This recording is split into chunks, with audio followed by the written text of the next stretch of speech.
today are directed mainly to the men who are in the chapel, not exclusively, but mainly to you and those of us who are men.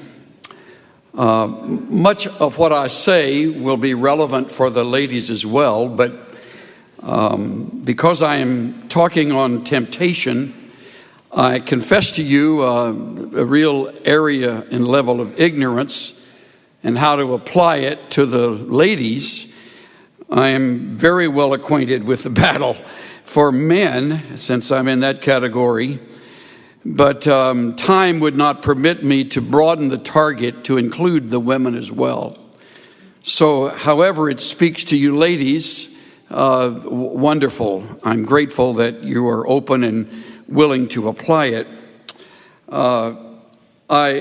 I also believe it is appropriate that I address men mainly because we are more often than not the aggressor and sometimes tragically the predators. And that would include men in ministry. I realized when I looked at my calendar that this would be my final time to speak for this school year, and I had another direction in mind as I was going to move toward the importance of, especially you who are leaving the school to enter ministry as vocational Christian service in your life, to begin strong and to stay consistent and faithful and to end well. However, my direction changed when I received a letter which deserves a little bit of preparation so you can appreciate the content of the letter. I've known the man who wrote this letter since he was a young teenager. He's now in his 40s. I watched him grow up in our church. I found great delight in him and his family. He was often in our home, became our oldest son's good friend. And he as well built a relationship with another young man about their ages, and they were almost inseparable through high school and then into and through college. One of the joys of remaining in the same church over a period of years is that you have the chance to go the full cycle. You dedicate them as little babies, and you are a part of the delight of their early years in the elementary school, and then you teach them, as in our case, in our doctrine class, which we taught them before they entered high school, and you are with them through high school and all of those trials and struggles, and then you're there for them as they marry and as they have their children, which was true of this young man who is now engaged in ministry. He sat where you sit. He attended 4 years at Dallas Seminary, did very well. And by that, I don't necessarily mean academically. He did very well with his life. And he, with his inseparable friend, I think they were probably had most every lunch together. They found, separate from one another, lovely young women with whom they fell in love, and I married both of them at separate times. So our roots go very deep. So when I get a note from him or a letter, everything stops as I read what he has to say. Here are a few excerpts. Your comments on faithfulness and staying at it touched on a tender wound for me. I know you have experienced the heartache of close friends succumbing to moral compromise. Such has been my experience with my best friend since junior high days in Fullerton. He and his wife were struggling with personal intimacy issues in their marriage. And he has had an affair with his church secretary. He has since divorced his wife. She wanted to save their marriage, but he has now married the secretary. He has lost the trust of many believers who look to him as a model of spiritual maturity, the respect of his ministry peers, the loving esteem of his adult children. his ministry credentials removed from him where he has been serving, and so much more, he adds. My wife and I cannot believe what has unfolded in their lives. The two of them would have been the last couple. How often I read those words. The two of them would have been the last couple we could have imagined in this scenario. It has moved us to humble praise for God's grace in our lives and a holy assessment of our marriage to ensure that we bring no shame to the name we want to honor. He adds, I read with fresh sensitivity early this morning Paul's words in 1 Corinthians 9:27. I beat my body and make it my slave, so that after I have preached to others, I myself will not be disqualified for the prize.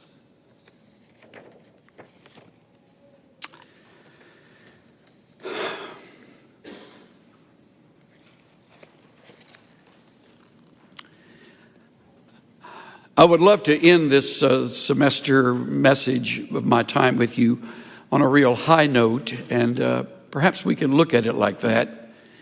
If you will simply promise yourself you'll never forget what I have to say. For however long you live, and without question, you will certainly outlive me and most of us on the platform. And you will carry on. But you must understand that the people with whom I spend much of my time professionally are people who have been through this school. These are the men and women that who have paths that cross with mine often. And therefore, I follow their ministries with an enormous interest and devotion and care and love and affection. This breaks my heart. I couldn't finish reading it the first time I read it. I went downstairs to read it to Cynthia, and I couldn't finish again. Something happened between then and now. Maybe something happened before that I knew nothing about. Obviously it did, or I certainly would have addressed it, since we were often together. And I tend not to hold back when I'm really working closely with other men. And so today I am not going to hold back. I'm going to speak forthrightly. I probably won't need to raise my voice at all, because I think you will listen. Because I think you are also haunted by the same verse that haunts me. Let him who thinks he stands take heed, lest he fall. You will never outgrow lust. You will never come to the place where the opposite sex doesn't look attractive to you, even those you don't even know. It's sort of like what Patrick Morley writes in his book, The Man in the Mirror.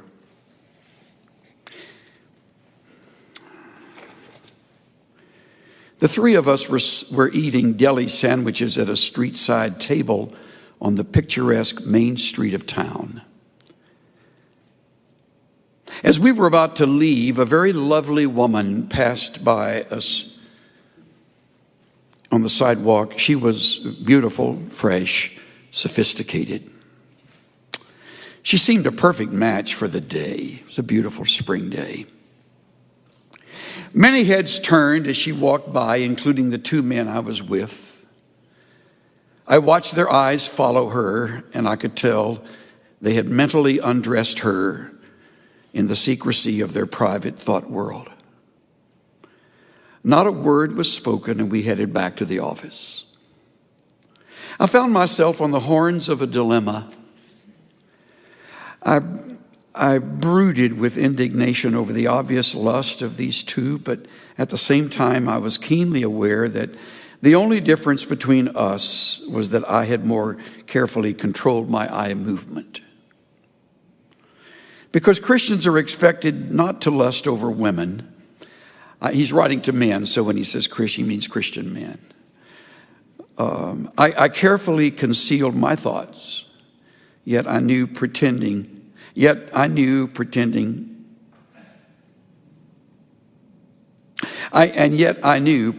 not to notice was counterfeit.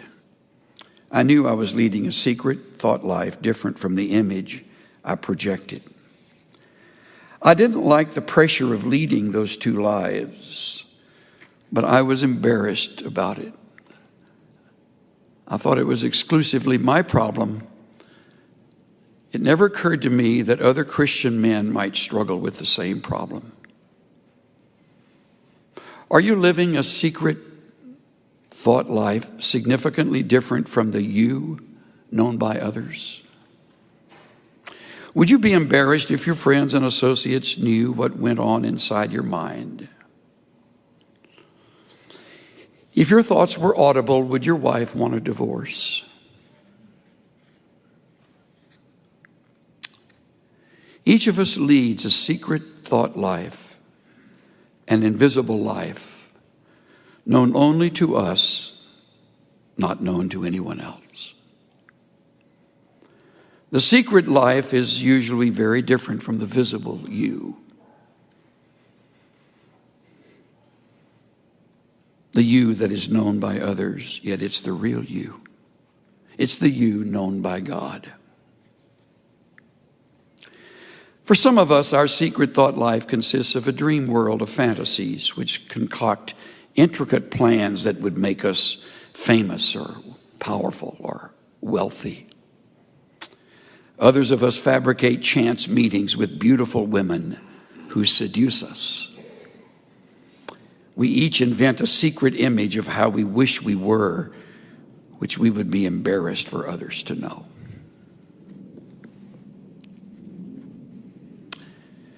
I have my Bible open to Genesis 39. And as you turn to that chapter, it will be a chapter on sexual temptation. Interestingly, in this case, the woman is the seducer. She is the seductress. That's rare, but that does occur. And maybe some of you ladies have a struggle in this area. I have no way of knowing. I don't understand your world. I do understand the world of men very well, which is why I direct my words mainly today to men.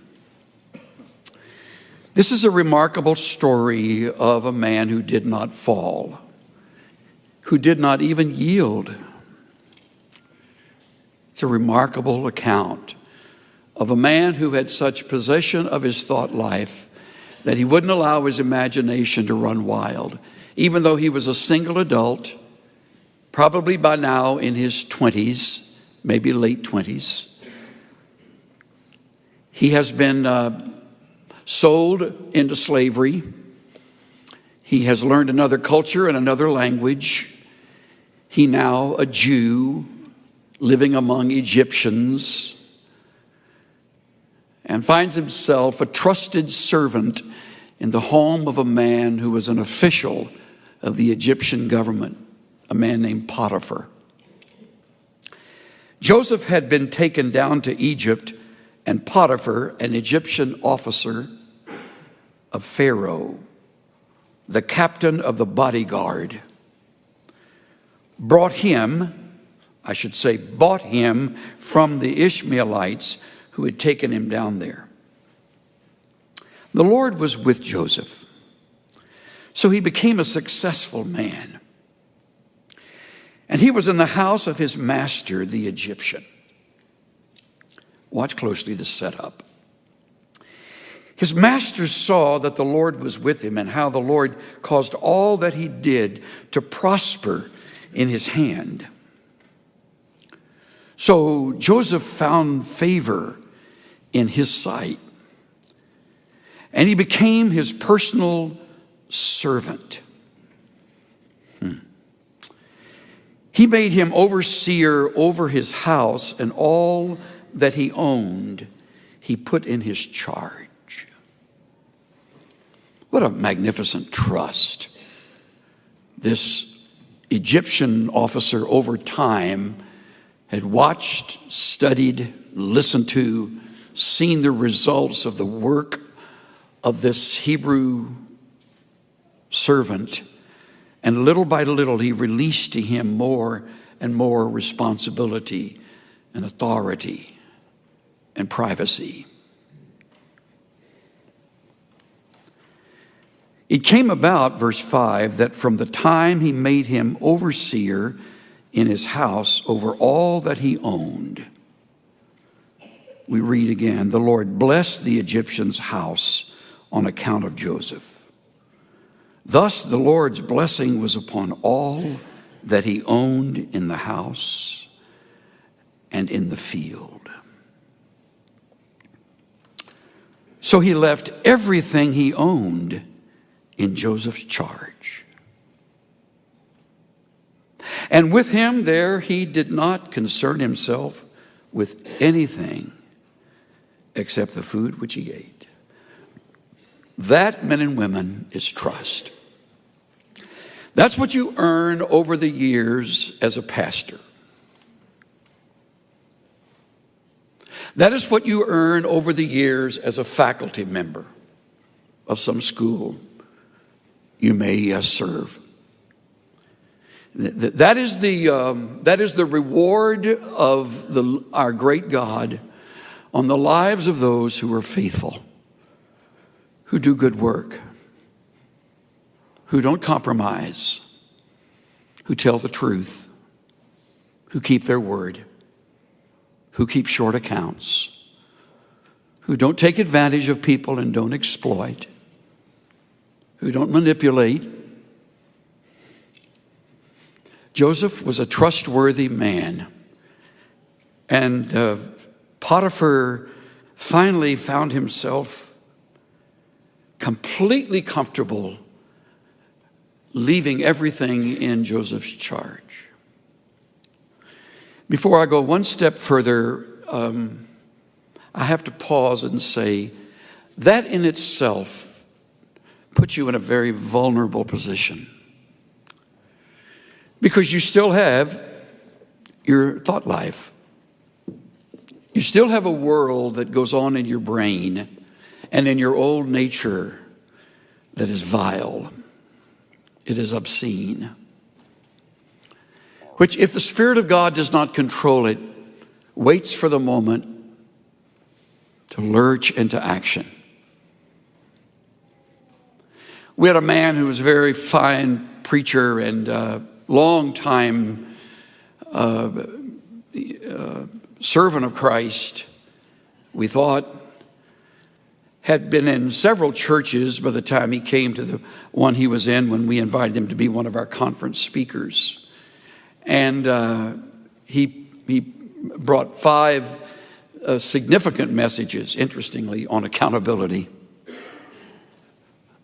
only for us to find out a few months later that he had women on the string at every church he had served, until it finally came to light within months after he had been ministering to us at our conference. And he had lived a lie. Though at each church he had earned the trust of the people by his visible world. But he was a liar. He was an adulterer. He was an unfaithful man.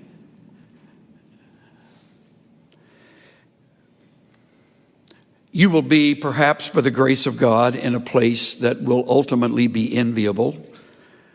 You will have the trust of your congregation. You will have the respect of your elders. You will have the reputation over the years. You will have your degrees, and you will be unquestioned, quite likely, in a setting that becomes a very, very dangerous place. F.B. Meyer, in his book on Joseph, writes, "We may expect temptation in days of prosperity and ease rather than in those of privation and toil. Not where men frown, but where they smile, sweet, exquisite smiles of flattery. It is there. It is there," he repeats, "that the temptress lies in wait. If you go armed anywhere, you must above all go armed there." I'm reminded of Thomas Carlyle's words, the Scottish essayist. "Adversity is hard on a man, but for every 100 who can handle adversity, one can handle prosperity." You are in a dangerous place when all speak well of you, because then it's you and God,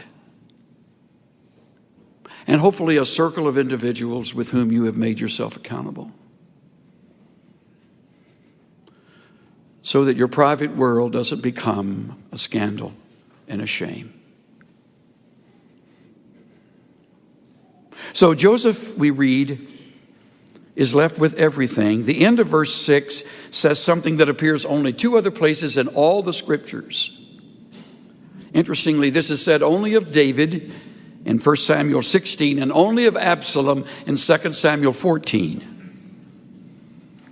Now Joseph was handsome in form and appearance. The NIV says he was well built and handsome.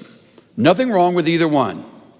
It isn't fair, but there's nothing wrong with either one of them. Nothing wrong with that. We used to have a superintendent in our Evangelical Free Church group out in the West Coast, a wonderful friend named Wally Norling, who referred to one of our younger preachers as being cursed with good looks. Isn't that a good way to put it? If you're cursed with good looks, you got even more working against you. I've never had that problem, thank God. I got a bunch of others, but that was not one of them. But I know some dear guys that are in ministry that women's eyes roll when he's around. He's just handsome. Joseph was like that. Good shape, chiseled face, strong, young, available. Mrs. Potiphar noticed it. It came about after these events. Isn't the Bible eloquent? How full of meaning are those 3 words, after these events. Year after year after year after year after year. Faithful, faithful, faithful. Trustworthy, trustworthy, trust. Never once taking as much as a paper clip from Potiphar's house. After these things, the enemy of our souls has perfect timing. Perfect. After these events, his master's wife looked with desire at Joseph, and she said, "Lie with me." That's what I call the direct approach. Rarely happens, but sometime it will. I'm drawn not so much to her words, I'm drawn to the word desire. She lusted after Joseph. Dietrich Bonhoeffer has done his best work in a very small book that we could almost call a booklet. It's entitled Temptation. Listen to Bonhoeffer.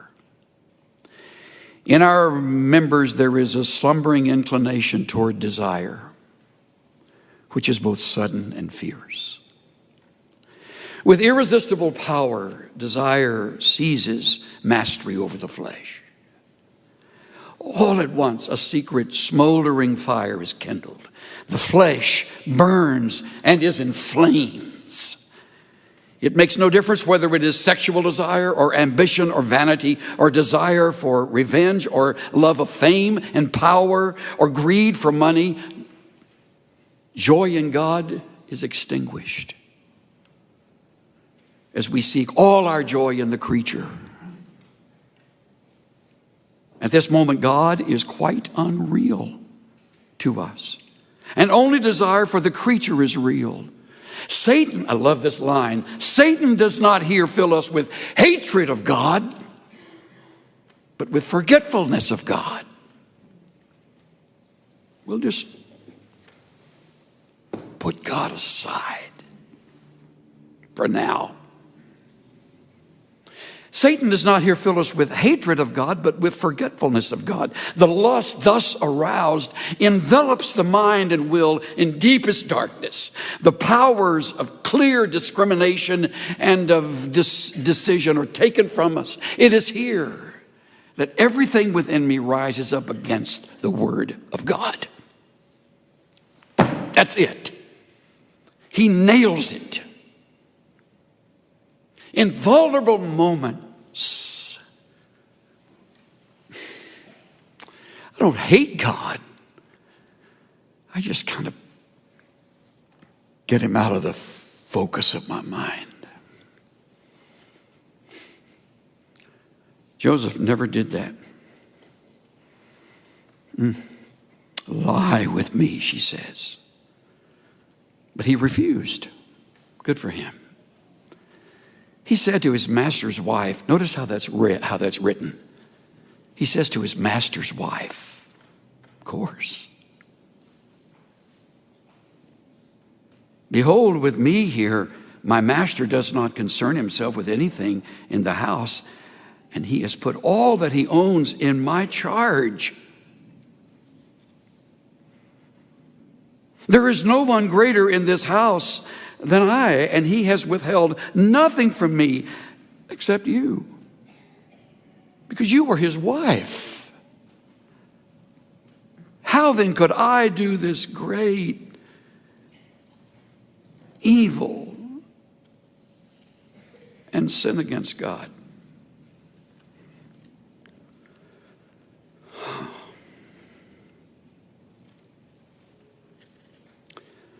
Clarence McCartney writes, this was no ordinary temptation. Joseph was not a stone, a mummy, but a red-blooded young man in his 20s.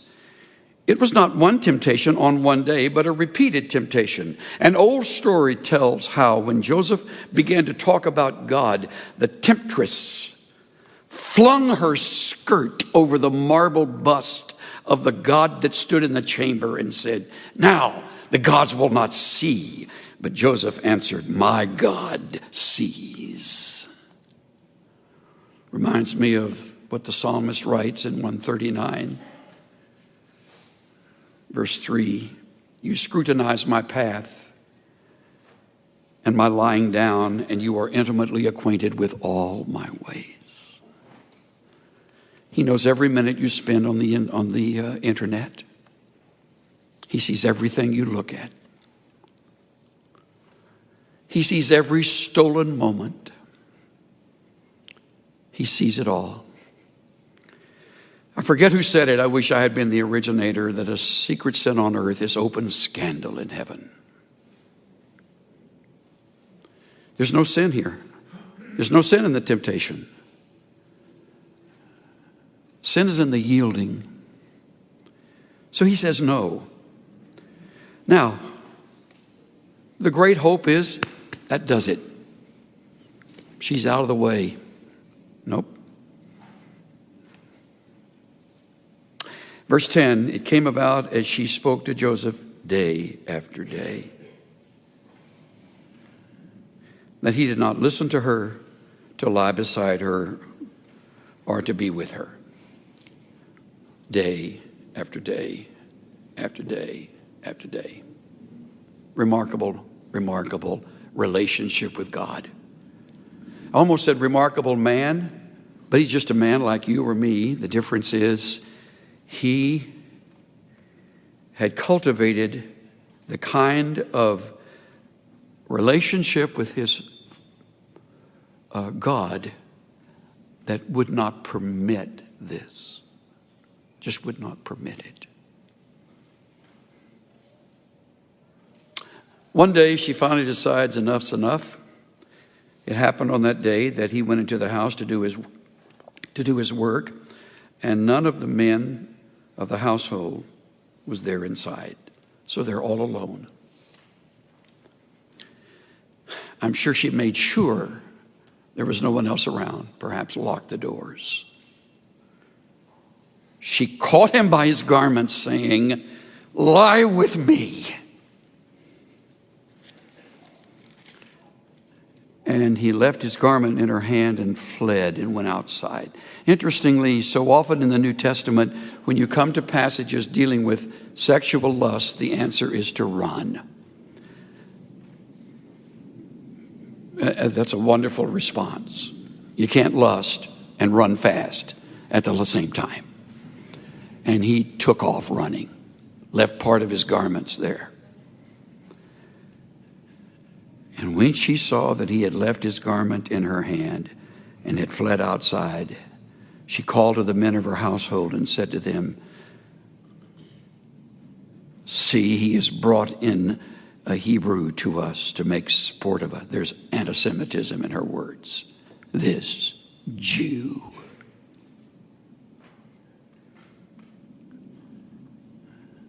He came in to me to lie with me, and I screamed. So she's claiming rape. Interestingly, if he had meant anything to her, she wouldn't have turned on him. He meant nothing to her. Lust is never a fulfillment of love. It's usually an act of anger and often emotional assault. It goes back to deep, deep, unresolved situations that have not been rooted out, discovered. Came about when he heard that I raised my voice and screamed, that he left his garment beside me and fled. She left his garment beside her until his master came home.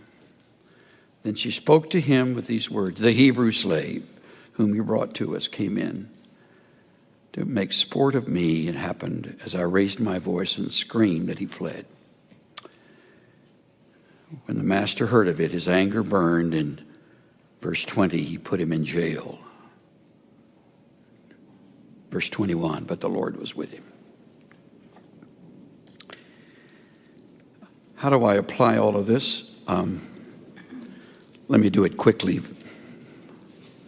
4 thoughts came to my mind early this morning. All of them are you must not. First of all, you must not be weakened by your situation. You must not be weakened by your situation.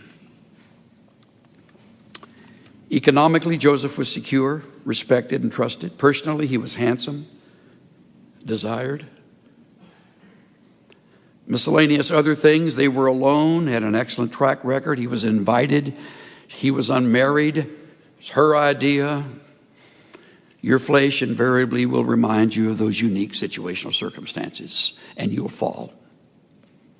If you don't, strengthen your life in the midst of whatever situation. So you must not be weakened by your situation. Secondly, you must not be deceived in the persuasion. It was a bold, flattering, calculated, direct, and quite frankly, extremely desirable.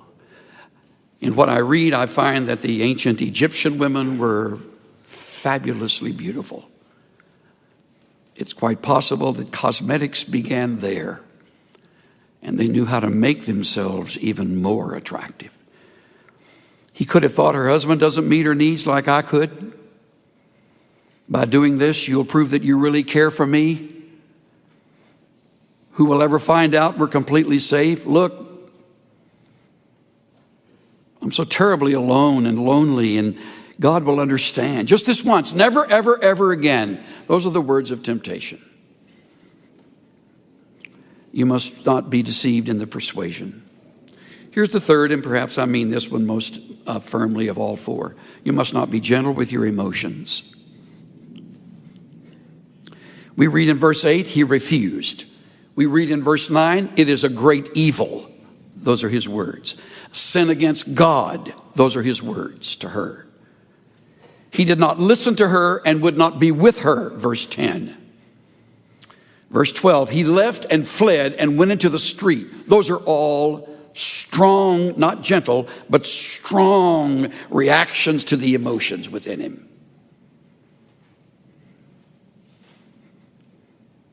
The late Dag Hammarskjöld once wrote, you cannot play with the animal in you without becoming wholly animal. Play with falsehood without forfeiting your right to truth. Play with cruelty without losing your sensitivity of mind. He who wants to keep his garden tidy doesn't reserve a plot for weeds. You must not be weakened by your situation. You must not be deceived in the persuasion. You must not be gentle with your emotions. By the way, if necessary, be rude. Just be rude. That has a way of turning the other person off. Number 4, you must not be confused with the immediate results. Day after day, he's tempted. Advances become more forceful, not less. False accusation followed his obedience. He was later then demoted, misunderstood, and dumped in jail. I would add also, you must never forget the ramifications. In his fine book, Christ in Isaiah, F. B. Meyer writes this. This is the bitterest of all, to know that suffering need not have been. That it has resulted from indiscretion and inconsistency. That it's the harvest of one's own sowing. That the vulture which feeds on the vitals is a nestling of one's own rearing. Ah, me, this is pain. I woke up this morning thinking about my friend's friend in bed with another woman. I thought about how he must feel, alienated now from friends and, worst of all, his own children. I thought about everything he had planned for and trained for was now worthless. So what does he do now? Is she worth that? If you could possibly project yourself beyond the moment of sheer ecstasy for just a few seconds of ecstasy and think about a lifetime of shame, it'll help you.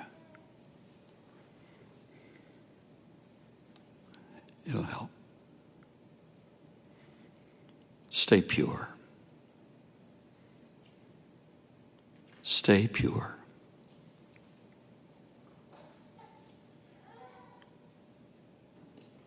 Stay pure.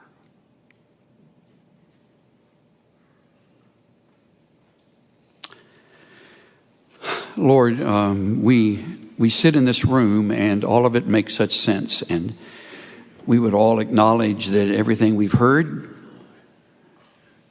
ties in with what you have taught and what we believe. And in this room, we're all in the majority and everybody's lockstep with one another, gonna stay pure, gonna stay pure. But in a few years, we'll all be separated and more of our hours will be spent away from anybody in this room. And that's when the test will come. May we never forget the marvelous model of Joseph and the way you strengthened him in this hour, those days, and how you took him even through the jail experience to promote him to a position he would never otherwise have had. I pray for these younger men and women who have their lives before them,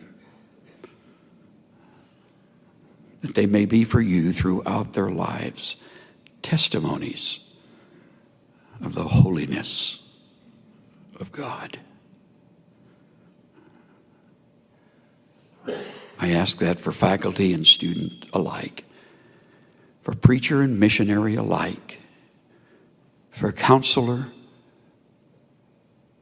and staff member and musician alike, for authors, songwriters, for those who hold responsible positions in the future, leading ministries and serving the people. May we be models of purity. Spirit of the living God,